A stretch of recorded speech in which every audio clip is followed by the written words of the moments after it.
آغاز کرتا ہوں اللہ کے ببرکت نام سے جو تمام جانوں پہ رحم کرنے والا ہے۔ قابل احترام ناظرین، آج میں موجود ہوں تحصیل کھریٹا آزاد کشمیر کے تھانہ کے اندر۔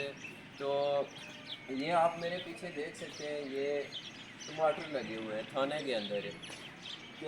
پچھلے سال یہاں پہ تھے ایس ایچ او یوسف صاحب، یوسف نام سہیل سردار سہیل یوسف صاحب یہاں پہ ایس ایچ او تھے۔ تو اس وقت میں یہاں آیا تھا تو انہوں نے ادھر پیچھے کڑم پالک وغیرہ لگوایا تھا تھانے کے اندر۔ تو یہ تھانے کی حدود کے اندر جتنے ملازمین ہیں یہ ہم میں سے لوگ ہیں، سارے محنت کش لوگ ہیں۔ تو میرے ساتھ بھی پچھلے 5 سالوں سے بھرپور طریقے سے تعاون کر رہے ہیں۔ اور پچھلے سال انہوں نے لگوایا تھا، ادھر نیچے لگا تھا، یہ امتیاز صاحب نام بتا رہے ہیں، یہاں وہ ڈیوٹی کرتے ہیں۔ تو یہ انہوں نے لگایا، یہ پودا پہ دیکھیں یہ کتنے ٹماٹر لگے ہوئے اس کے اندر۔ تو ہم لوگ اگر یہاں اپنی زمین پہ محنت کریں تو اپنا پھل فروٹ کاشت کر سکتے ہیں۔ تو آپ سے گزارش ہے کہ اپنی زندگی میں زیادہ سے زیادہ محنت کریں، اپنا کمائیں، اپنا کھائیں۔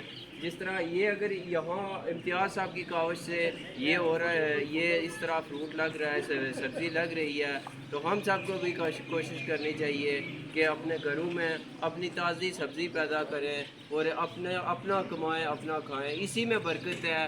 آج یہی کام ہم لوگوں نے چھوڑ دیے ہیں، جس کی وجہ سے ہمیں مہنگی اشیاء بازاروں میں سے خریدنی پڑ رہی ہیں۔ اگر ہم لوگ آج سے محنت کرنا شروع کر دیں تو ہمیں بازاروں سے مہنگی جو ہے پھل فروٹ خریدنے کی ضرورت نہیں پڑے گی۔